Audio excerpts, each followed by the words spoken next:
What we want to talk about today is this partnership between the clergy community and the Department of Mental Health. And so we stand as equal partners, and so we're inviting all those who are involved in the spiritual community to just be a part of this pioneering work that we're doing as we envision what we can do as a community in terms of transforming the society and our communities, but by working together, because the faith community we have our own perspective on things, and so we need to have our own voice. And so I'm glad you guys are participating with us, and I want you to just think in terms of possibilities as we have members that are going to be talking about what their experience has been in the clergy committee interfacing with the department.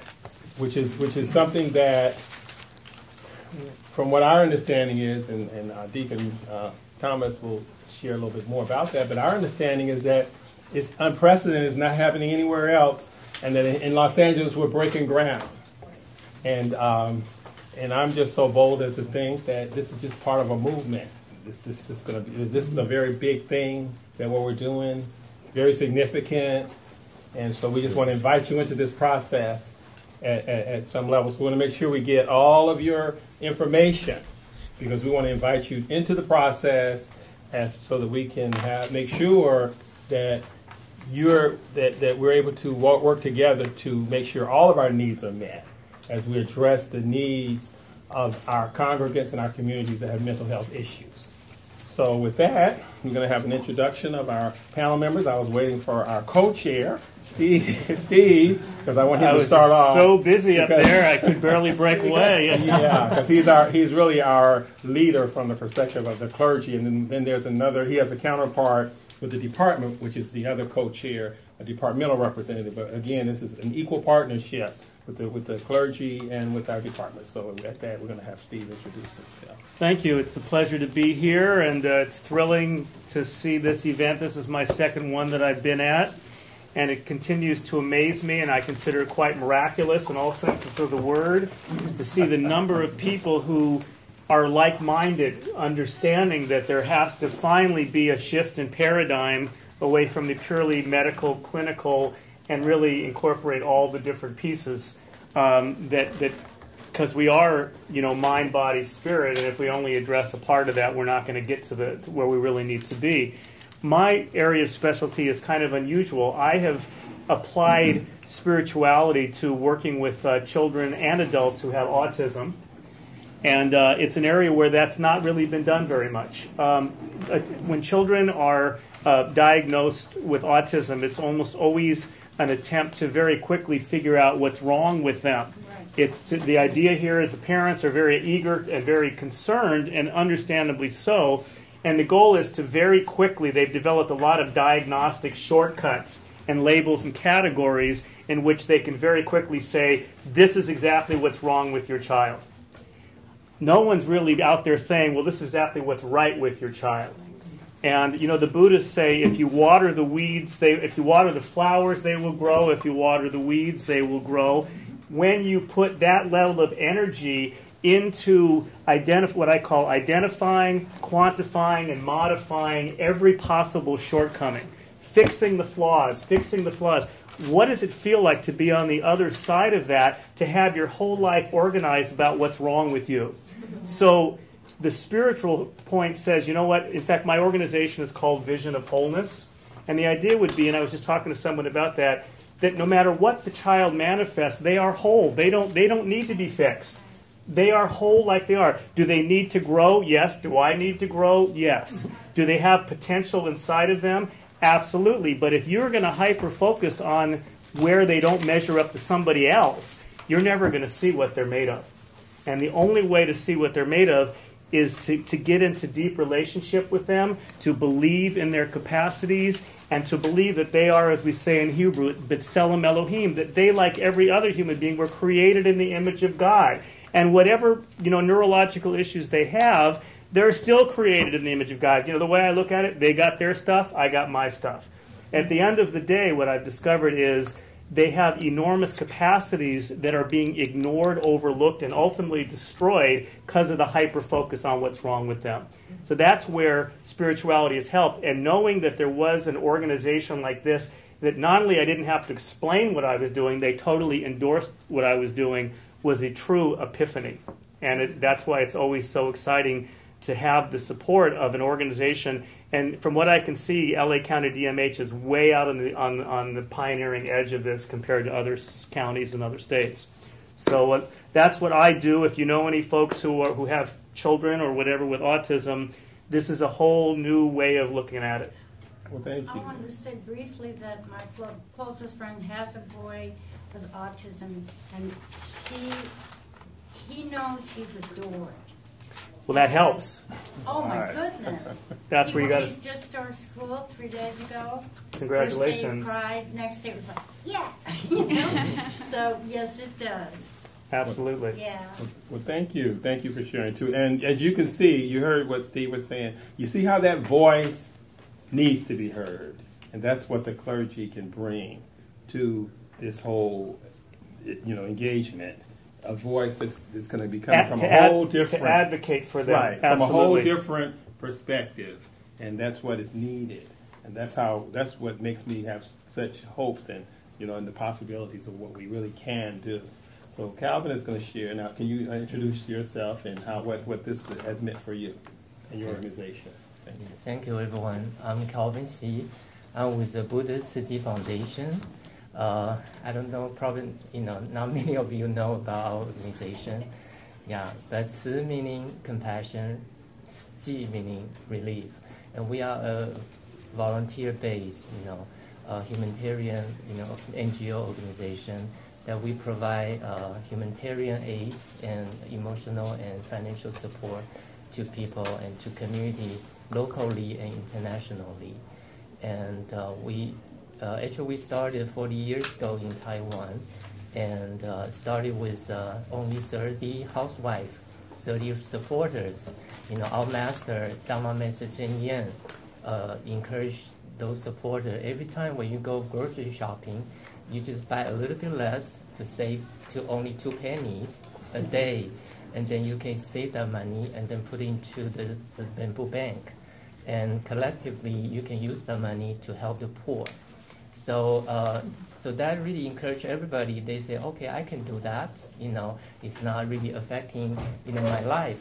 Only 2 pennies a day, and so our members should grow, from only 30 housewives to right now is 10 million supporters around the world. Wow. And so that really, how our master teaches us, one really can, grow to infinity, and infinity really comes from one. So we never underestimate, our potential, and this is how, our services is about. We try to empower a lot of people that we come across, and especially, for those people who are suffering, from mental health, for any kind of, crisis in their life, and so that comes to, our belief, and then what we can do to the community, and involving in this, clergy advisory committee really help us to really open up a lot of opportunity, not only to really connect with a lot of wonderful organizations, also to build capacity, so we can provide more services to the community. And later on, I'm going to share with you how that means to us, to our organization, that what we can do, to make a difference. Thank you. Thank you, Calvin. I just want to just reiterate about, as far as Calvin and his organization, Tzu Chi Foundation, the interaction that happens as we then have access to his international organization, and therefore we're able to be supported by what he's doing. So we support each other. So, Suzanne, can you please? Good afternoon. My name is Suzanne Healy, and I am the Director of Victims Assistance Ministry for the Archdiocese of Los Angeles. And my office is charged with being a compassionate and safe environment for anyone to come forward who has experienced any kind of sexual misconduct by anybody in our church. And I'm charged with making sure that authorities are notified, But my primary charge is to make sure that as a church, we do everything we can to provide emotional and spiritual support for healing. I've been doing that ministry for about 5 years. And one day, somebody came to me and said, they're forming this clergy advisory panel with the Department of Mental Health, and you're a licensed marriage and family therapist, so you go. I'm not clergy, but I work for the church, and because of my background, they asked if I would sit on the panel and see what I could do to connect relationships with the Archdiocese. And as the sexual abuse crisis has moved now from 10 years, my office has expanded to where I am responding to any kinds of needs in parishes. There's over 200 of them, 300 of them, and schools for anybody who needs counseling resources or referrals to counseling resources. So I've really expanded in that way that people come to a parish and the parish will call me and say, can you connect us? Can you help connect us? So this committee, this clergy advisory panel has taught me so many things that I had no clue about. I didn't know about the Department of Mental Health. Now I know about access line if you need 24-hour mental health services. I know about Genesis programs where I can get outreach for elderly who can't get out and need some emotional support. I've learned about home and outreach engagement for the homeless. I've learned about wellness centers. I learned about service navigators and outreach coordinators, but what I've learned is relationships with people who can help me connect people who come from our churches with Department of Mental Health resources if they need them and if they qualify. So it's made me, a much richer resource and better minister for the Archdiocese of Los Angeles because I know about a lot more resources. It's also given me the opportunity, Archbishop Gomez and I and one of our deacons had the opportunity with meeting with Dr. Southard, who spoke this morning, and Ed Vidari, and Adrian Hammett, who runs this conference, and others, to brainstorm ideas of how the Archdiocese of Los Angeles and the Department of Mental Health could come together and figure out ways to better serve our parishioners. So a little bit later I can share some of those examples with you. Thank you. Thank you very much. So, Deacon Thomas, can you introduce yourself to the audience? Sure. I'm Deacon Tom Brandlin, and I came to this Clergy Advisory Committee about 1.5 years ago, and it was really an accident that I ended up here because somebody sent me an email from the Archdiocese that was meant to go to somebody else. But I didn't know that, so and it was an invitation to a meeting in San Fernando Valley. I heard somebody say it wasn't really an accident. That's correct. Anyway, so I went to the meeting, and the man who hosted the meeting from the Department of Mental Health, Jim Randall, said to me afterwards, we have this Clergy Advisory Committee, and there are a few spaces left for membership. Why don't you look into it? And so I did, and as a result, I'm sitting here today. And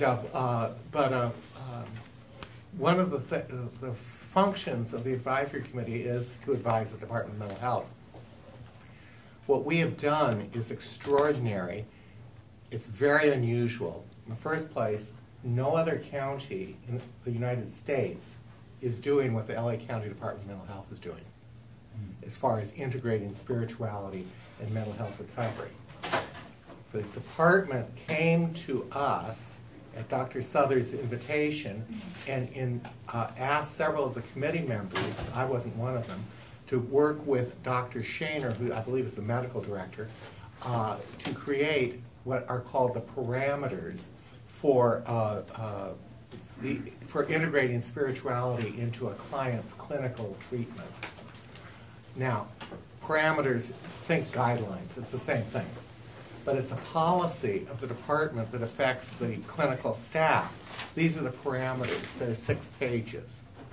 And what happened is Dr. Shaner, after the committee drafted the first draft, came to the Clergy Advisory Committee, and we discussed it. And there was a lot of back and forth. And it was very helpful to the advisory committee because we learned a lot about how the Department of Mental Health functions, and also a lot about mental illness and its treatment. The department learned a lot about spirituality.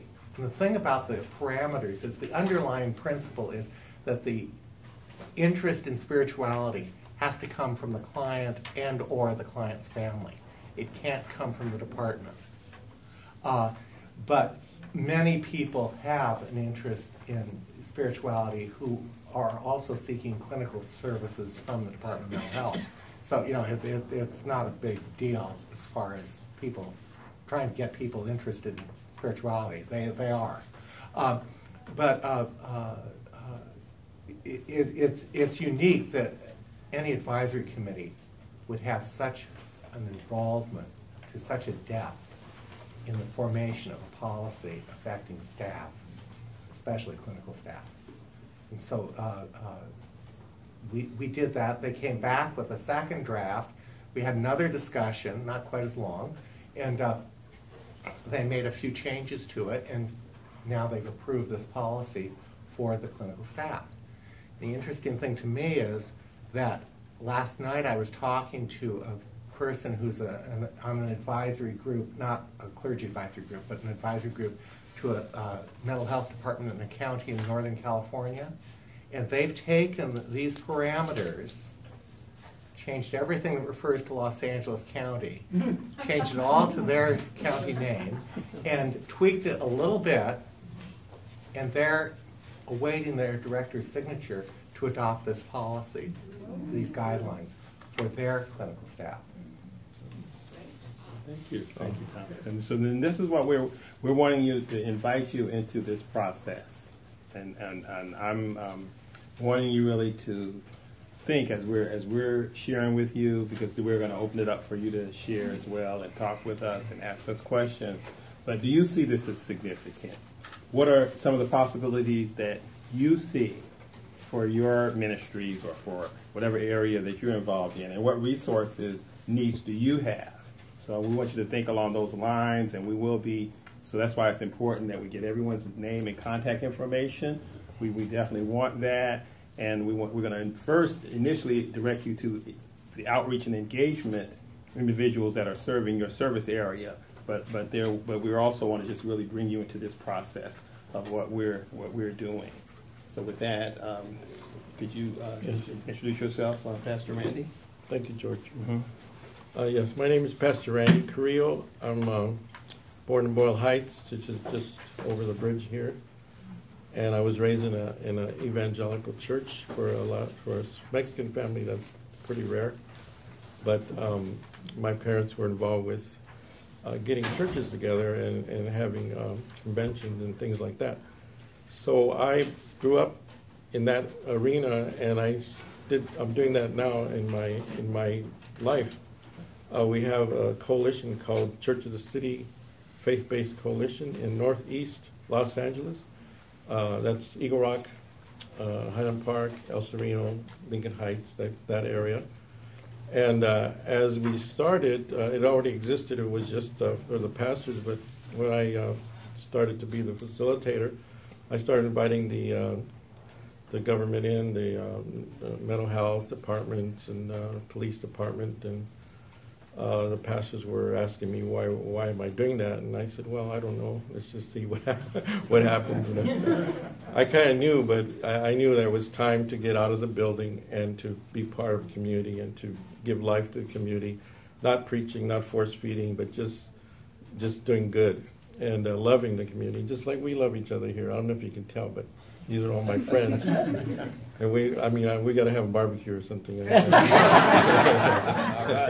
Good idea. It's got to be kosher, though. We'll figure that out. But Ruby came, and we have Ruby's replacement here. Raise your hand. Aren't you? Aren't you Ruby? She looked back. Yeah, she looked back. Ruby was from the Department of Health, and she would keep coming, and I said, keep coming, they'll get used to it. And then I was invited to be on the Clergy Advisory Council. And you'll see what expired after that. But that's me. That's where I come from. Okay. All right, so I am here wearing two hats. The first hat is I work with the University of Southern California, the Center for Religion and Civic Culture. And in that role, I am a project manager, and I manage our civic engagement initiatives. And what we do is we work with faith-based communities, and we do leadership trainings for faith leaders, clergy or lay leaders, who are interested in enhancing their ability to address the issues that their congregations are facing, where they live, work, or worship. So, for example, whether it be gang violence, whether it be foreclosures, whether it be food deserts, these are not just congregational issues, these are community issues. So how do we empower these faith leaders to take these issues into the public square and be able to talk about it and engage in the public square, meaning how do you engage with government entities? How do you engage with nonprofits? How do you engage with other faith-based organizations to address these issues? Because they're community, and we need a larger community to address them. And so that's one hat. The other hat is I co-founded an organization to address sexual violence in the Muslim community. This is a huge problem, not even just in the Muslim community, it's a broader issue. There's a lack of resources out there entirely, and budgets continue to be cut. And for my community specifically, there wasn't a resource out there, and I'm a survivor myself of assault. And as cases started to arise in the Muslim community, whether they were happening internally or whether they were happening, at a school, somebody was being molested, or a neighbor, or whatever, or even, within the community with clergy or incest, nobody had the resources. Families weren't able to cope with the trauma that was happening. And so it's not just affecting the individual, it's affecting the family. And whatever affects the family also affects the community. And I felt that it was necessary to be able to connect our issues with the Department of Mental Health, destigmatizing, addressing mental illness. Because, of course, trauma comes with depression, it comes with a whole consortium of issues, including suicidal ideations and even suicide. So how do we address this? And so this is why I came to the table and wanted to be engaged. And, I raised there were a number of things that I could gain from being at this table with the clergy and with the DMH. So for one, peer learning. So engaging with my peers here, my faith leaders, learning from them. So for example, Suzanne Healy here, I was able to meet her, and the work that she's doing in the Catholic community is amazing. And that knowledge right there is something that I can learn. We're still in our nascent stage, we're still learning. And so there's so much that I could learn from what she's doing. And I bet you anything, even though we're Muslim and she's with the Catholic community, the intersections are probably more than the differences. And this cuts across a number of spectrums, with other issues that, other faith communities are addressing. The issues of similarities are probably more than the differences. And also learning what the DMH does. For example, I learned from the work that they've been doing with the DMH that when suicides would happen in their communities, they were able to get personnel to come to their communities from the DMH and do workshops on suicide prevention. That's amazing. So those are resources that we can bring back to our communities. And also interfaith. So within my own faith communities, I'll be able to meet people who I would have never have met that were working on mental health, destigmatizing mental health illnesses. And so there's only one of me. And then with my organization, there's 3 of us all together. There's no way that I could be able to get the message out about what we're doing to address sexual violence by ourselves. We need other people within our community and within our communities to get that word out. And the same for his organization. Now I know about what he does in providing health care to those who don't have health insurance. And when those issues come up, when I meet people, I know how to connect them to his his resources that they have. And then also, the other aspect is that I have knowledge about my community that the DMH doesn't have. I know the cultural issues. I know the spiritual issues. And I can translate that for the DMH. And so there's nobody else that can do that except for people who are in the inside of their communities, like the faith leaders here. And you know, there's only so much that you can study in a textbook. And so we serve as you all probably do, as translators. And the same goes back to my community. I serve as a translator about mental health and this, and using our scriptures, the Quran, to be able to talk about them, support health. You know, whatever is healthy is good, whatever is good is godly. And so being able to do that, you know, and just, you know, being a part of that exchange of knowledge is just constant. And there's something that we're always able to learn by being a part of this process. And yeah. Well, thank you. Thank you. Yeah, those are. It's very. She's an information person. She's sending information, taking it in, passing it out, and that's part of what we need. And I'm sure that's what we're all doing here, because we're going to probably, as you share, we're going to probably learn a lot from you. Because this is really just it's a space for us to work together, you know, with for similar goals, you know, as like-minded individuals. So I'm Reverend George Hines. I am a former employee of the department, and I retired because I also had a church. I'm a senior minister of a New Thought metaphysical church and Downey Church for Spiritual Living. And but I was found that I couldn't wear both hats, and so I made the decision to just put my full attention to ministry.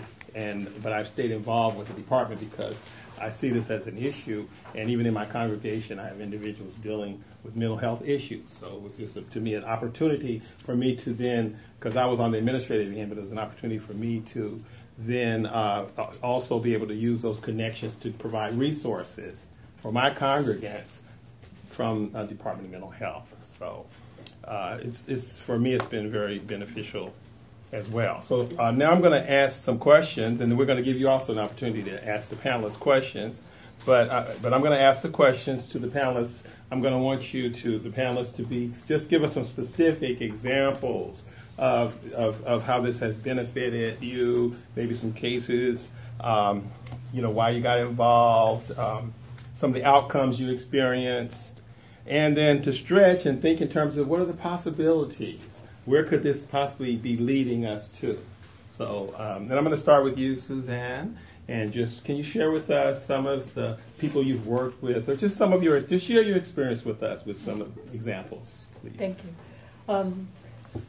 I just this last week, I had a survivor of clergy sexual abuse from many years ago come to me and say, I need some additional help. I need some psychological counseling. And as I met with him and talked with him and learned more about him, I learned that he was already a user within the Department of Mental Health Services. But he was distancing himself because of medication issues. And he wanted me to help him with getting connected to, you know, helping him find mentors that would help him write a small business plan, or help him start finding jobs, or help him get counseling, or a spiritual advisor. And, you know, that's a pretty tall order for all those things. So I remembered that on our clergy advisory panel, there was a lady who I've been seeing month after month after month that I knew was Catholic, I knew was in a parish that was near exactly where he lived, and that she was a licensed clinical social worker. So I thought, okay, I'm going to call her. So I found her, and she and I talked, and we're going to meet with him together. And all of us know, many of us have heard today, that persons come to our church first, and then to mental health later. And maybe, hopefully, with me accompanying her, and going to meet with this lady outside of the departmental health, maybe in the church where, you know, he might feel a little bit more comfortable. We can build that trusting relationship, and we're going to connect him with a peer-to-peer counselor to help him with some of those resources. So that was an example. You know, before I'd been on this committee, I wouldn't have any idea how to start that. Another example I can share with you is we had an accident in one of our parishes, and a person died. And the person who lived was obviously traumatized, was an undocumented person, no income, no insurance, no one to help him, went into a deep depression. And we didn't have, in the parish called me and said, "Can you think of how we could help him?" And I said, okay, let me make some calls, and I got hold of the Department of Mental Health Wellness Center in their area, and they made a next day appointment for me to take him in. A nurse saw him and took him in right away and got him help. So because of the relationships we've made here and the faces and the connections and what we've learned about, I've been able to understand resources that weren't available to me before. As far as Department of Mental Health helping the Archdiocese, we're in talks with training the deacons and the priests on Mental Health 101. You know, trying to give them some background so that they know how to talk with somebody who might be experiencing a mental health, and have some framework so they can feel comfortable and make the person feel welcome, and then to know and direct them to resources. I've also had a parish where they were having some issues with a person with mental illness as well as homeless persons, and so I had that service area team come out to the parish, sit down with all the staff, and teach them about all the resources that were available in their service area. So they had faces to connect to and they could use. So it's been a two-way street of trying just for all of us to do better. You know, for all of us, it can't just be the pastors. It has to be all of us working in the parishes, all of us in our ministries, making connections to make people feel welcome in our churches and to help connect them with resources. And I have to apologize that I'm going to leave in the middle of the panel, so please forgive me. I have a flight, so that's my confession in a religious environment. So, Suzanne, I want to ask you this question, though, yes. Dan, before you go. Do you see, what do you see this perhaps leading to? Are there any things that you see as terms of possibilities or yes. new ground that we could break, or look forward with me and share what you see? Well, the Archdiocese has what we call things that are deaneries. So we're from Los Angeles County, Ventura County, Santa Barbara County, and the Department of Mental Health has service areas. And what I'd love to see is all those deaneries be connected with their service area person, right, so that they know how to make those calls and they know the faces and they can make the connections. Right. That's one thing, yes. That I see. And the other thing is that I hope that we can start to think about the idea in our parishes of building mental health community teams. Not that we provide therapy and treatment, but that we understand and walk with people, support, and then connect them with the resources that they need and that they know they're welcome in our parishes. So those are my dreams. Well, thank you. Because what I see we're doing, as Cantor Steve said, is we're creating a new paradigm, a paradigm that's going to transform this whole approach, and that's going to really make deep inroads into the healing is what we want. And as a partnership, we'll just expand our possibilities. And so that's why I'm asking the panelists to dream with me a little bit as far as where we're headed. Yes, sir. A question for Susan.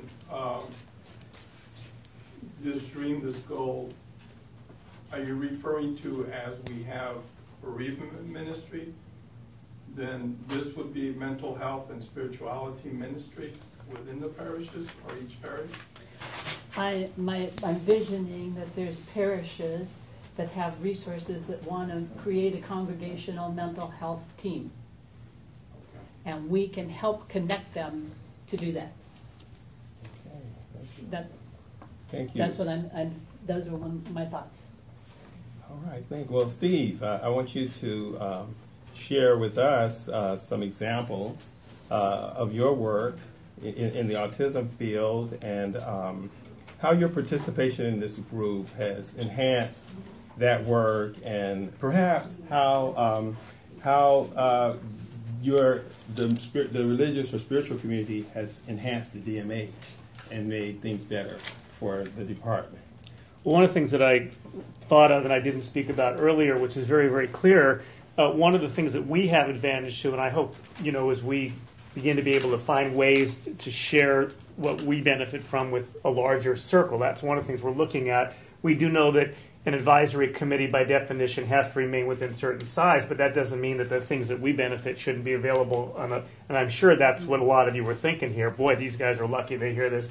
One of the first things that happened is that I began to hear from professionals, social workers and psychiatrists, who were successfully and empirically, if you will, demonstrating how bringing spirituality in was working in the area of schizophrenia, homelessness, alcohol addiction. So suddenly this was a tremendous, in Hebrew we say it was a chizuk, it was a great reinforcement to me, because I had been out there running my little ministry saying, you know what, it's very clear to me that bringing in a spiritual perspective, let's just put it that way, was transforming the lives of the autistic kids I was working with. But as far as I could tell, not that I'm so special, but I had no idea that there was any parallel to that anywhere else in the world. Suddenly, not only was I hearing from psychiatrists and so forth, I was actually hearing from homeless people who were no longer homeless because they had had access to a spiritual conversation. And I remember this one woman, she had been homeless almost her whole life. And when she began to feel that God cared for her, in spite of all that she'd been through, that was the thing. And she was getting support in that, which out on the street, she wasn't getting support for anything.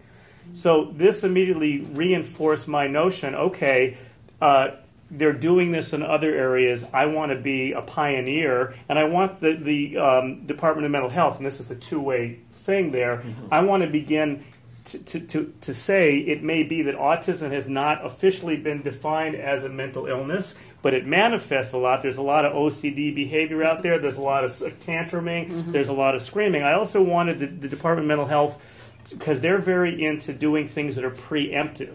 How can we avoid the major mental health issue before it becomes more difficult and more expensive? Well, one of the things that I've been saying is there are major mental health issues for siblings and parents of children with autism because of the incredible stress that it puts on them. I'm pushing, and this is the two-way thing, to say you need, what I'm able to say is I'm working with these families. You have no idea. I mean, there's an 80% divorce rate amongst families with autism. Why is that? Because the pressures are impossible. Well, that's a mental health issue. And when children don't get the attention that they need because the parents are completely focused on one, those are angry children who are acting out in school. So this is not just about the autistic. This is about a whole network.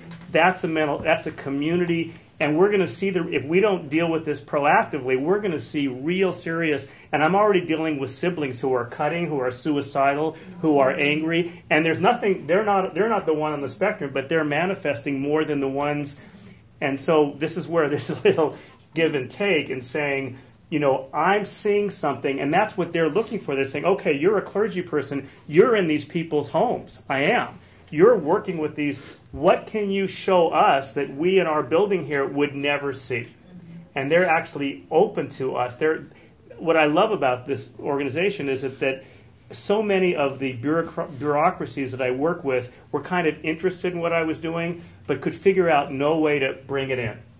And I presented at major hospitals. I presented at the Cleveland Clinic Center for Autism. It was like, wow, that's so incredible. And the next day they were back doing what they were doing the day before. This, as Thomas pointed out, this is an organization that really wants to hear from us and are willing to make those changes. So that's where them bringing resources to me really broadened my perspective of that there really was strong empirical evidence that spirituality transforms lives. And then I was able to say to them, you have not identified this major crisis that's going to explode simply because the number of children with autism has exploded. And there's no way that one's not going to follow the other. You can be proactive about it. So I would venture to say whether they identify autism as a mental illness per se is really not the issue. It is the source around which mental illness constellates. and all of those kinds of problems. So that you see, that's the value of that spiritual perspective. You see, you got to have two perspectives going on. We have the clinical, technical expertise, but then the spiritual expertise is also a very important part of the equation. So thank you for sharing that. Just kind of briefly though, just like I said, I'm kind of like challenging you guys. What do you see as a possibility? What are you dreaming of? Thank you, because that's the one thing I forgot to say. I'm feeding him the questions here. Here's the reality. I came to this work. I'm an ordained Jewish clergyman. I'm a professional musician. I have a degree in sacred music, but I also have a degree in social science from UCLA. So I have both those things going.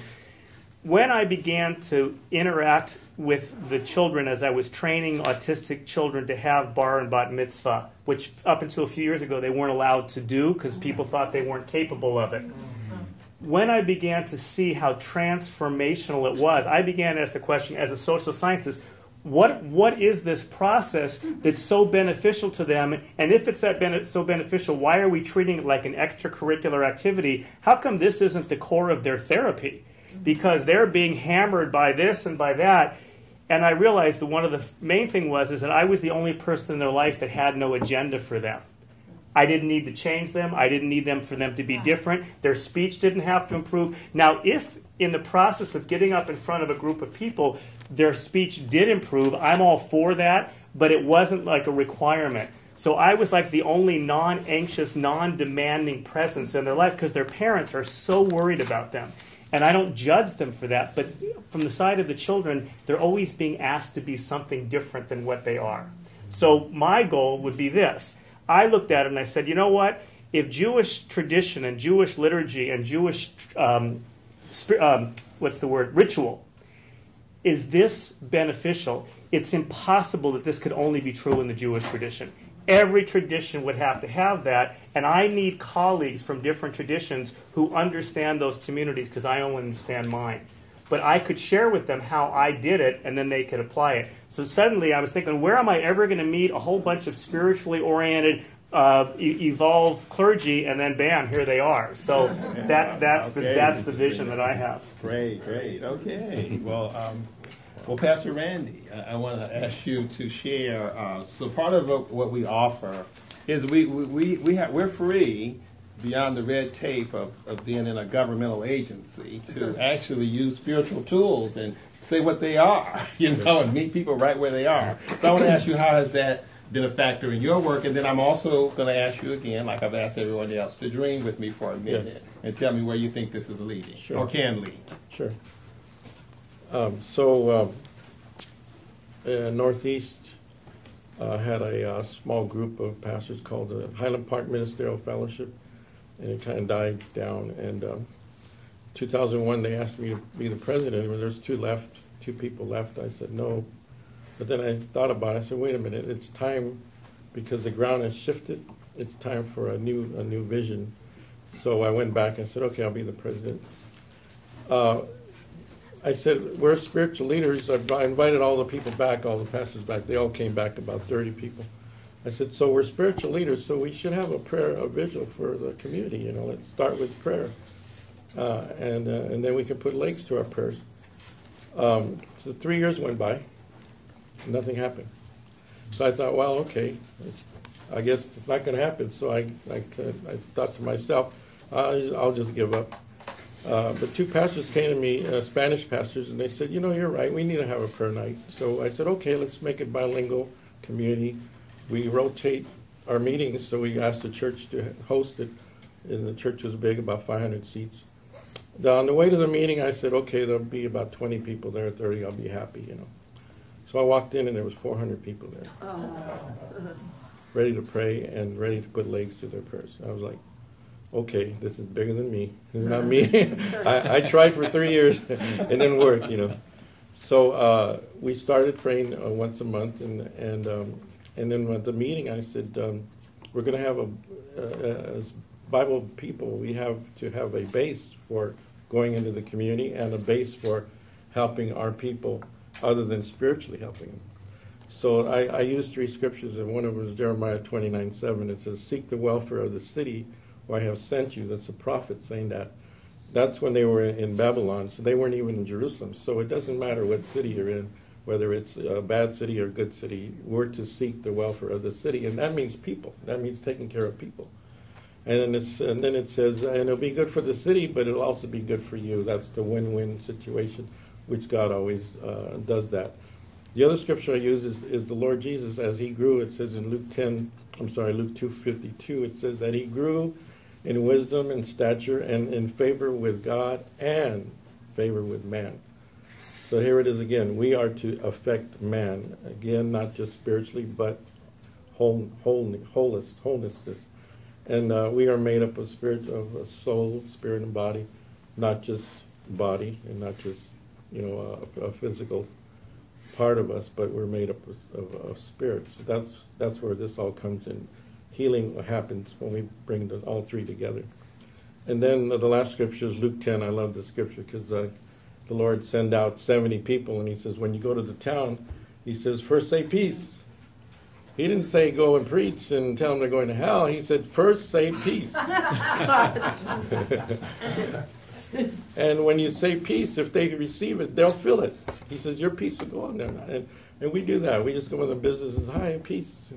They want to start giving us fruit or whatever they have. But anyway, the point is that's what he said. Then he said, eat with them. So it says make a relationship with them. Become a friend. And that's what we are up here. We're friends. And that's the beauty of this thing. It's all about relationships. And then he said, heal the sick. Heal the sick. He didn't say pray for them and then let them go home. He didn't say put them on the bulletin and remember them every once in a week or just, I hope you get better. No, he said heal the sick. We have the ability as a spiritual component of the community to heal the sick, to take them on a healing journey. That could be physical, it could be anything. Maybe they need a diet, maybe they need a home, maybe they need whatever they need, and we're working with the mental health. It's hard to go to a mental health and just send them there. It's better that you take them on that pathway and say, okay, let's try this, and let's do this, and let's do that. And I love what's happening up here with all of us. We have that healing journey attitude. So and then the last thing Jesus said is tell them the kingdom is here. So that's at the end, and by that time they figured it out. This is more than just human. This is divine. This is spiritual. When we came to the Ruby, which is, you're taking her place, so I'm going to see you at our meetings. I know you're not Ruby. What's your name? Young, okay. I'll see you at the meetings, I hope, our coalition. But they invited me to the mental health department, 6th in Vermont, and they asked what do we need, and I said we need a face, we need to know who we're working with, we need our spiritual component to be accepted. This is 3 years ago, 4 years ago maybe, I don't know, a couple of years ago. And then I said the goal should be healing and wholeness, not just meds. And then when somebody is given medication, I think they need to have somebody on their side to really make sure that that's what they need and all that. And that's part of, I think that was the beginning of, this public policy transformation, but this is 3 years or 4 years ago. But I see the future is results, yeah, we're making the bridges, but let's start getting results. Let's start getting people that really have changed, like Steve has done with these great stories. I love to hear these stories. But my heart just aches to make the pastors, make the churches awareness, teaching, and then get results. And I think that's where we're going is, now that we're bringing in the whole person, I think we're going to see a lot of results. Thank you. You're welcome. And I see this, the impact of our spiritual community as having ever increasing levels of influence, as Steve was talking about. And for me, I like to see a direction more towards strength building as opposed to just a focus on pathology and what's wrong. So you see, as ministers, as part of the spiritual community, we just have a different agenda. We just kind of see things a little differently, and that voice needs to be heard. And thank God that voice is now beginning to be heard, and it's bigger than just this group. It's bigger than the clergy committee. It includes you. And so it's something that I'm asking us all to dream together. Let's dream together and create changes not only in our communities but in our society. And so speaking of this influence, I'm going to ask you, Deacon Thomas, to share how, again, elaborate a little bit more about the influence and the impact of the parameters, or however you want to deal with that. But also, I want you to dream a little bit as well. Well, one of the things that several people have mentioned today in their talks, and that George just touched on, is what is the motivation for doing all of this? If our motivation is to cure people or to convert people, forget it. One of the most important things I learned when I came on this committee from the Department of Mental Health is that it's not about cure, it's about recovery and people living their lives to the fullest extent possible. And all of us and everybody on the Clergy Advisory Committee, we are there because of love. If we aren't doing this out of love, we shouldn't be bothering. We're there to serve people and all that, but it has to be based on love. And one of the things that came out of creating these parameters is that nobody said that, but that became obvious both times Dr. Shaner and Mr. Manon, Kumar Manon, brought these draft parameters to us and asked us what was going on, and for our advice. And we, as I said, we had significant input into these parameters. And one of the things that happened is that the original draft of the parameters talked about religion and spirituality as the same thing. They were using the terms interchangeably. And so somebody said at the first meeting with Dr. Shaner, they brought up the point that they were being used interchangeably, and that wasn't really right. And Dr. Shaner looked at us and said, "Oh, are religion and spirituality different?" And 40 people said, "Yes." He jumped back. But and the definition they have in here is because of that discussion at that meeting. And the final draft, which is, I'm holding my hand, that came about, the way it ended up is because of the Clergy Advisory Council Committee's input. Now, there's something else that's happened, and that is that Adrian this morning was talking about faith-based organizations accessing contracts with the Department of Mental Health so that you could be paid through Mental Health Services Act funds for what you're already doing. In your packet, there's this flyer. Please, even if you don't think it's entirely at all possible, email her. Her email's on the bottom, and ask her about it. It's a lot of pages to fill out. It looks like it's very complicated, but it isn't as complicated as it looks. And if you understand the language, you can do it. And Adrian has already arranged one guidance for people who didn't understand the language, because it's not the language of ministry. It's the language of accountants and lawyers. So, and all assortment of crazy people. But they'll walk you through it. They'll walk you through it. You'll get walked through it. That's a good way to describe it. Right. Now, as far as the vision, I was very interested in what Suzanne was saying, and that's something that's come out of this committee too, is that we hear things from the Department of Mental Health that, oh, we can use that, or that's a resource. And the Department of Health hears us saying things, and they say, oh, we can use that, or we can do that, or we should talk to these people because maybe we can work together.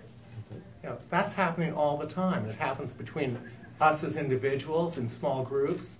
I was listening to Suzanne Healy, what she was saying, and I was thinking, gee, I've been thinking that all along, or for a long time.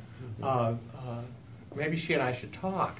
The only thing I'd say about the future is if we were able to do something like that because there are 282 parishes in the Archdiocese of Los Angeles and 350 schools, high schools and elementary schools.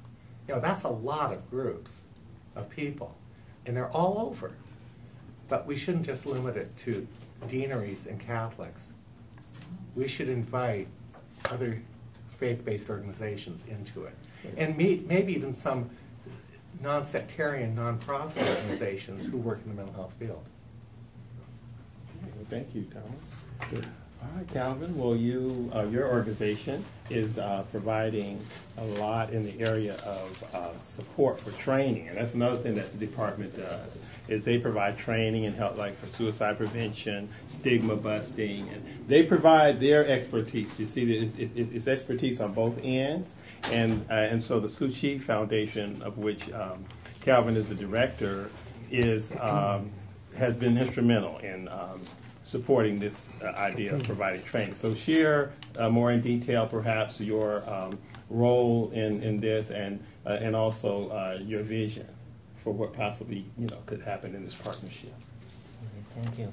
Actually, we heard about a lot of sharing that how involving with this committee that can really benefit all of us, in terms of how to access the resources and everything. And for us, as I just share with you that our organization is a charity, nonprofit, and volunteer-based organization that we provide, humanitarian aid, financial support to those people who run into crisis or emergency or any kind of difficulty in their life or disaster. But then a lot of times, we come across, those people that we serve, they although we have provided them with a lot of, goods, financial support, but actually they still, suffer with a lot of issue. Maybe, like, for example, disaster, we provide them with financial support. But a lot of trauma they experiences and a lot of losses they have to deal with. But how we can really to address that, issue, that's how, this training is about that.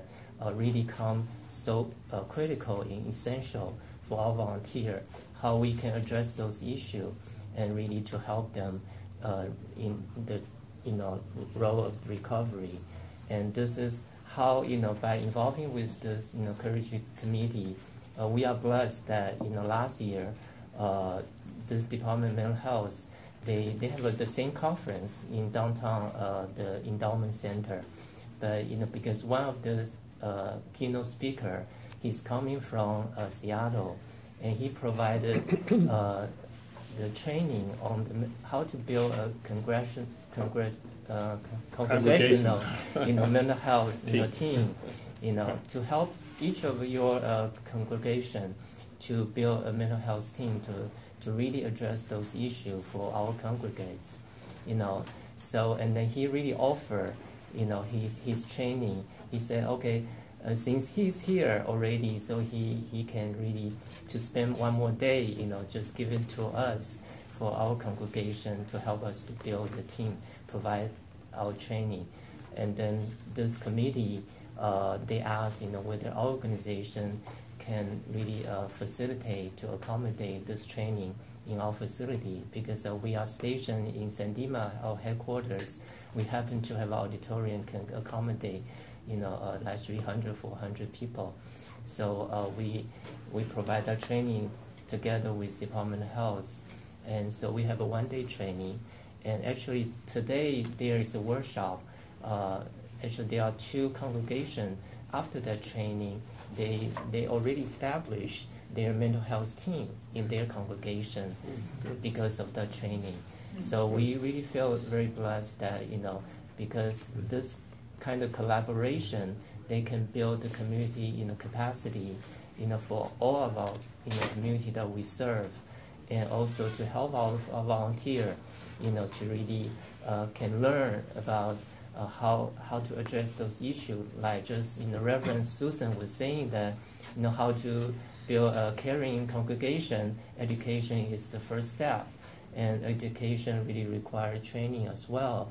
And for our Buddhist, teaching as well, we feel that, although we are providing those, kind of try to, we need to understand, the suffering first, because we need to know where those suffering is coming from. And then so we can eliminate or really cope with those sufferings. And also we need to address, to empower people. That's, not only to provide those, material goods, but we really need to empower them so they can be enriched spiritually in their life. So even maybe they are poor or they are in some kind of condition, but they can still live fully in their life. And this is how our Buddhist teaching and then really align with how this training is about. So to really help our organization to really move forward, and because we are national and international offices, so our vision is really right now we try to set up a pilot kind of program for our Los Angeles region, and we have like 80 offices across the nation in the U.S. So in the future, we try to duplicate the services, try to see, our other region offices, they also can benefit, can really, help those people in need. So this is... All right, so so I can see then that, so therefore you as an organization may be able to be an avenue or venue by which we can do trainings and expand that type of training and, throughout maybe the country and maybe even international. That's fine. All right, thank you. Well, Sumaya, can you share with us a little more details about your networking and information gathering and your vision of where you see all this could possibly be leading us to, your hopes? Well, the dreaming really never ends. There's so many ideas I've already explored with a number of people at this table and beyond. But to dream big, one of my dreams is, first of all, there's the human tendency to otherize, and it's a negative tendency. We all do it, and in so many ways, we forget the resources that we have at hand because we otherize. We otherize government, we otherize business, we otherize institutions of higher education, we otherize people of different disciplines than us, we otherize religious institutes and religions that are different from ours, and we forget the commonalities, and we forget that if we focus on what we agree on, then we're utilizing our energy in a very good way. Otherwise, we're wasting it. We're wasting it on disagreeing, and nothing comes of that. It's just energy wasted. And so I'm very proud to be in an organization, a group that appreciates that diversity. And there's a from my faith, there's a line in the Quran text that says, "We created you into different nations and tribes so that you may come to know one another and come to learn from each other." And so that belief and that quote is basically saying that diversity was meant to be. We were meant to be different. We were meant to learn from those differences. And that would enable us to be better humans, better to each other, and better able to problem solve. And one of the other things that I dream about for those of us that are working with faith communities is that we improve our own self-care. It's traumatizing to deal with trauma all day long, to hear other people's stories who are coming to you in times of need. And for so many of us, we're the first responders, and that's hard. It's difficult, and that weighs on us, and we take that back to our homes, and that becomes not even just a weight on us, it becomes a weight on our families. And it diminishes our capacity to provide resources for our community. And by burning out, that diminishes the life of our activism. So I'm hoping that, as faith leaders, we not just take these resources and give them to our communities, but that we use them ourselves to make sure that we're strong and we're capable to deal with the issues our communities face. and to deal with our own issues and be there for our families, be there for ourselves. We have personal lives as well, and that's important to remember. We don't want to hurt that, because that's our support network. And it's also important to realize that we need to, a group like this provides is a support network for each other. Like one of the conversations that we were just having over lunch is how do we deal with that weight of our days of hearing all the issues that we come across in our communities. And so we were just sharing ideas around the table of what we do. One person takes one day a week, which is their self-care day, and goes hiking, and sometimes screams atop a mountain. Another person, they've made a marker, for when they drive. Once I reach this point, I leave everything that I was carrying throughout my day there, and then I leave that behind me and go back to my family. And it's also important to remember that therapy is a good thing to consider. I know that it's been really helpful for myself, not just as an assault survivor, but just, with dealing with the daily, with juggling so many things, For so many of us that are activists, we're not just activists in one thing. It's not just one project that we're working on. We have our hands in so many different things and working with so many different individuals and so many different families. That's stressful. And we need to consistently learn new ways of dealing with that as we change, as we grow. And, if we don't, then that's an impediment to reaching out to our communities and trying to help them with their mental illnesses. If we can't take care of ourselves, what right do we have to tell other people that they need to go access mental health services? Thank you. Well, thank you, Sumaya, and I thank all the panelists for sharing in this way. So now I want to just open up the forum to hear from you, because we want to have a conversation that involves everyone. So again, what are some possibilities that you see in this partnership between the spiritual community and the Department of Mental Health? And what resources do you feel you need that perhaps we could support you in getting for your community? I think the fact that you have access to people with the illnesses who are in recovery and who've discovered a faith is probably a pretty good thing to connect with. I was diagnosed with bipolar disorder 60 years ago. No, I don't want to say that. It was 50 years ago. Okay, but it was. And when I came home, but when my husband took his own life 7 years ago, and I'd been kind of floating around taking medicine, and it plunged me into the most, like Susan said, this gift of horror that gave me the opportunity to come out of. And it was when I found Buddhism, I came home, I had read a zillion books, I had tried to meditate, and I thought I was going to go nuts because I didn't get the principle. And all of a sudden, I just looked, and I stopped the shame. And for me, that's a spiritual experience. The family with the autistic boy, I wish you could just come and watch how much they love and how the other little boy loves him too. This is what I feel can be. And whatever you do, I do hope that you connect yourself with people who are in recovery from mental illness who I want to join, can you tell? All right, yeah, that's what's necessary. That's what we need. But It's just I'd like participation. to, Thank you. Any other questions? I see a question right there. Okay.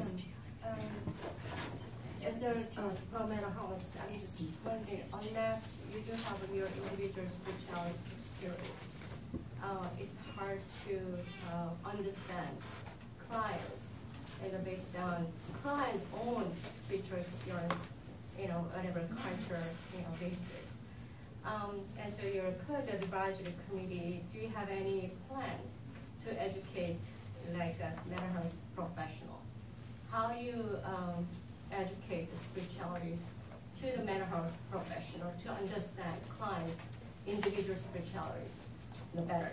Okay, I'm gonna let the panelists, whoever feels Isn't they that want. in large measure what these parameters are for that exact purpose? Take it, Thomas. That's right. The parameters may not have been distributed to everybody in the department yet.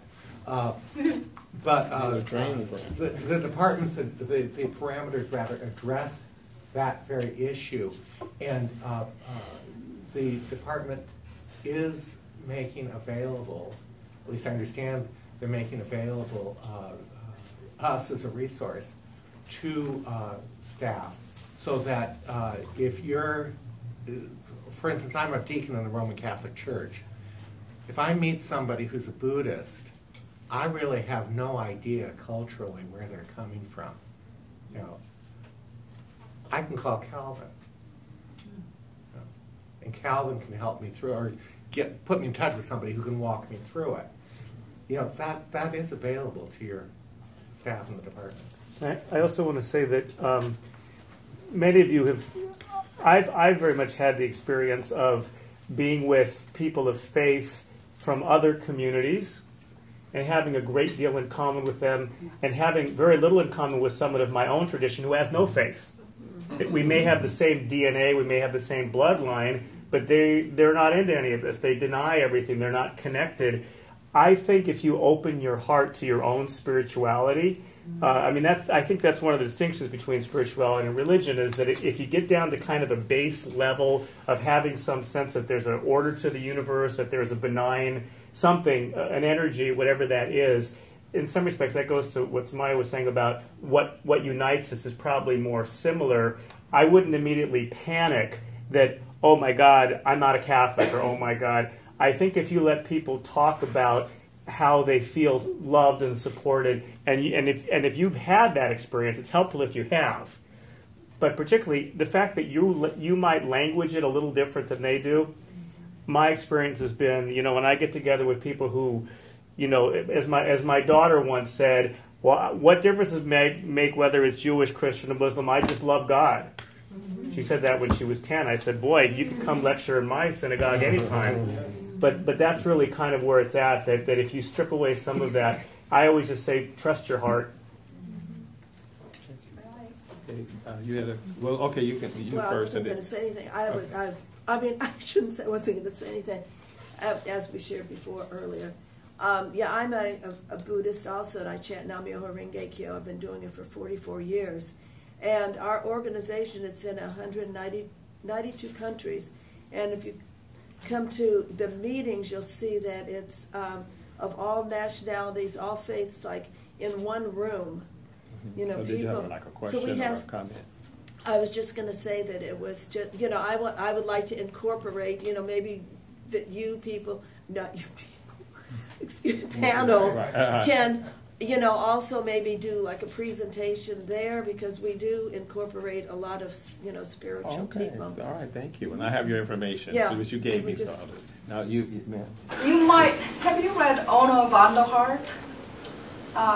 She did document exactly what you shared, ritual and therapy, and she covered bar mitzvah and Jewish ritual. But anyways, spirituality being breath, I think there's that universal dimension when it comes to spirituality. And I just wanted to make a comment, brief comment.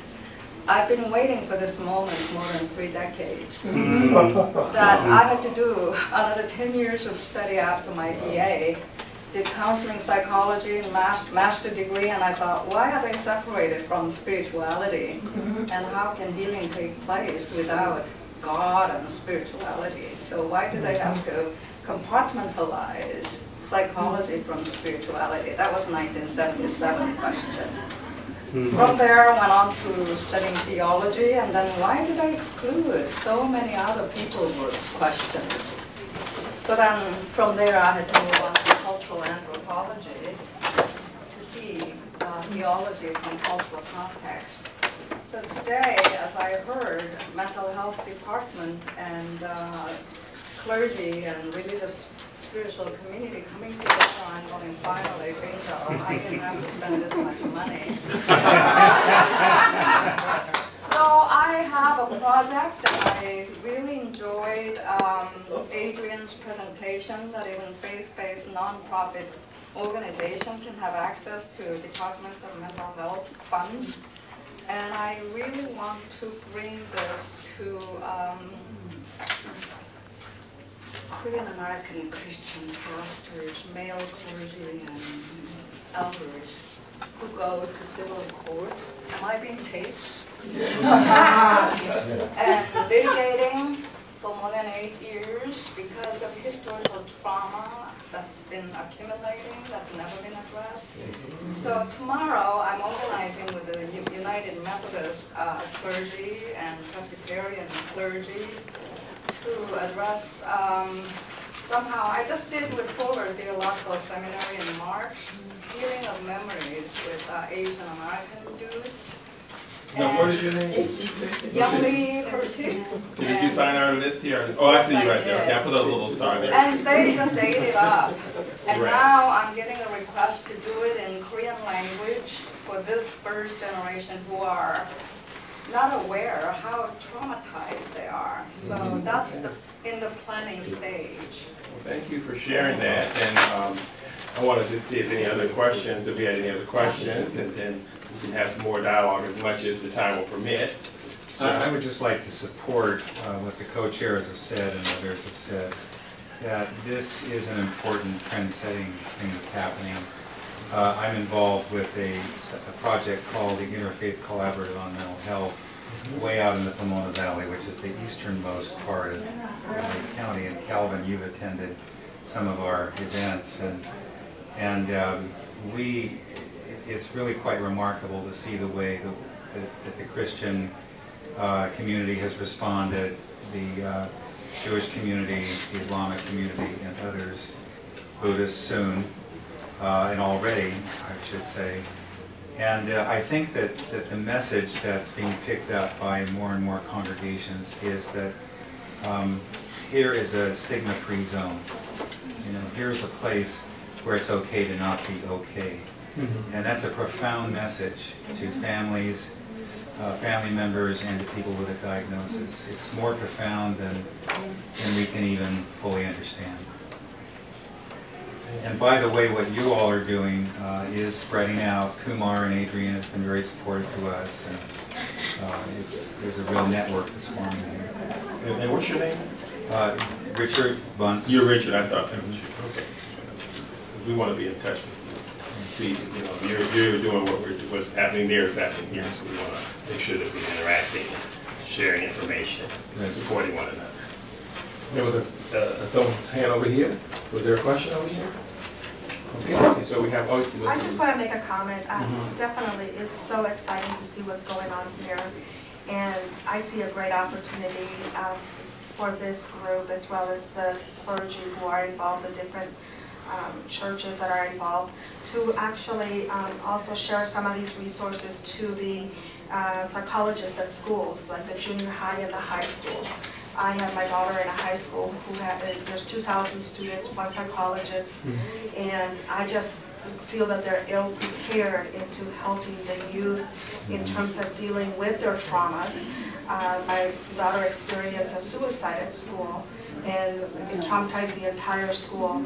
And so my heart goes out to these the youth that they have very little support or attention from professionals who are skilled enough to help them through these issues and these traumas. And I actually am here representing my church and hoping to take some of this information and kind of also get it involved with the schools and spread the information. But just wanted to make sure that you understood or know that there is a great need for support for our youth, junior high and high school. That's our generations that need tremendous resources, and not only the adults that already have the mental illnesses and everything, but I think we need to think about the next generation, and we need to work at the school level. Please go to a website called lets.org. It's LETS.org, and if you'd like to interface with me about that a little bit, I'd be glad to give you my contact information. It's just geared to what you're saying. What is it? I'm curious. Well, this is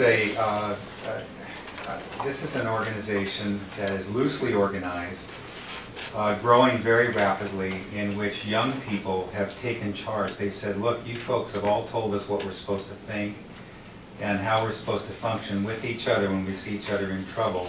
We're taking responsibility. You can be supportive if you want, but we kids are going to reach out to each other.